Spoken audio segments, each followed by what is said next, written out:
In 500 years, we may look back and say Elon Musk was the single most influential person of our entire century. He has been able to do more in his 46 years than most of us could hope to do in 10 lifetimes. And yes, part of that is because Elon is incredibly smart and he works incredibly hard. I'm available 24/7 to help solve issues. Right. Call me 3 a.m. on a Sunday morning, I don't care. There should be reasons to get up in the morning. You know, life can't just be about solving problems. Otherwise, what's the point? There's got to be things that people find inspiring and make life worth living. Not because they are easy, but because they are hard. Third failure in a row. Did you think, I need to pack this in? Never. Why not? I don't ever give up. I mean, I'd have to be dead or completely incapacitated. 8 weeks later, Musk bet the company on another flight. You say you didn't expect the company to be successful, then why try? If something's important enough, you should try, even if the probable outcome is failure. You focus on signal over noise. A lot of companies get confused. They spend money on things that don't actually make the product better. For example, at Tesla, we've never spent any money on advertising. We put all of the money into R&D and manufacturing and design to try to make the car as good as possible. If someone was really the person that solved it, they'll be able to answer multiple levels. They'll be able to go down to the brass tacks. And if they weren't, they'll get stuck. And then you can say, oh, this person was not really the person who solved it. The most important thing is to attract great people. So either join a group that's amazing, that you really respect, or if you're building a company, you've got to gather great people. I mean, all a company is a group of people that have gathered together to create a product or service.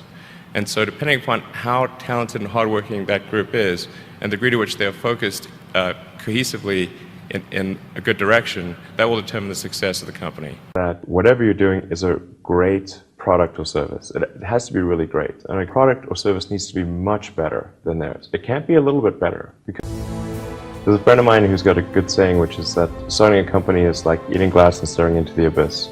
When you first start a company, there's lots of optimism and things are great. And then, so happiness at first is high. Then you encounter all sorts of issues and happiness will steadily decline. If you're starting a company, you need to work super hard. So what does super hard mean?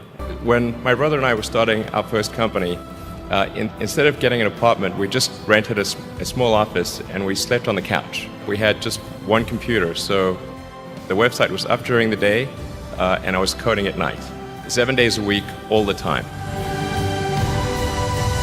If you succeed, and in most cases you will not succeed, and Tesla almost didn't succeed, came very close to failure.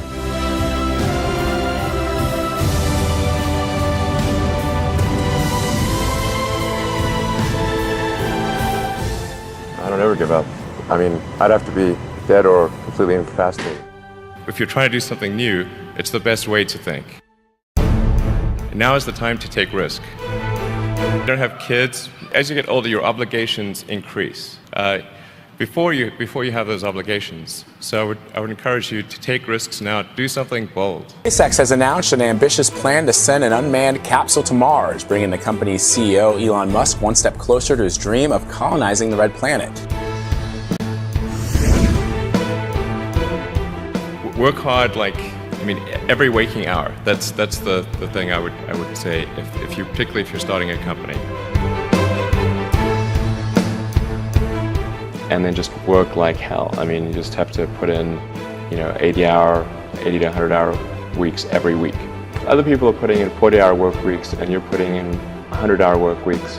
Then even if you're doing the same thing, you know that in 1 year you will achieve in 4 months what it takes them a year to achieve. Whatever area that you get into, given that even if you're the best, there's always a chance of failure. So I think it's important that you really like whatever you're doing. If you don't like it, life is too short. I'd say, and also if you like whatever you're doing, you think about it even when you're not working. I mean, it's something that your mind is drawn to, and if you don't like it, you just really can't make it work, I think. If you succeed, then after a long time, you will finally get back to happiness.